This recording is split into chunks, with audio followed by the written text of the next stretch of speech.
Kakinada rural మండలం తిమ్మాపురం గ్రామంలో గల శ్రీ సిద్ధి వినాయక ఫ్రెండ్ సర్కిల్ ఆధ్వర్యంలో గణపతి నవరాత్రి మహోత్సవాలు ఘనంగా నిర్వహిస్తున్నారు.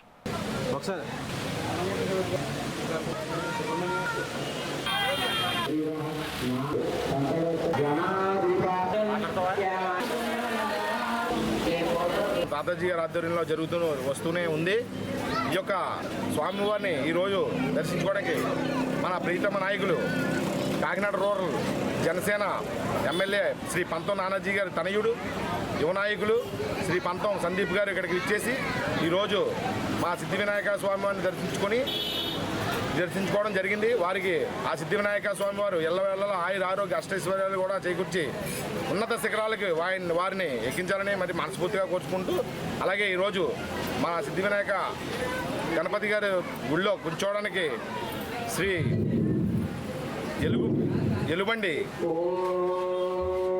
జయరాజ్ గారు అలాగే ఎలుబండి వారి దంపతులు ఇక్కడ కూర్చోవడం జరిగింది. తనంతరం పిఠాపురం గురువు గారు శ్రీ సద్గురు ఆలీషా వారు భక్తులచే భజన కార్యక్రమం కూడా ఏర్పాటు చేయడం జరిగింది. ఈ యొక్క కార్యక్రమానికి ఇచ్చిన అందరికీ కూడా తాతాజీ యూత్ తరఫున ధన్యవాదాలు తెలుసు.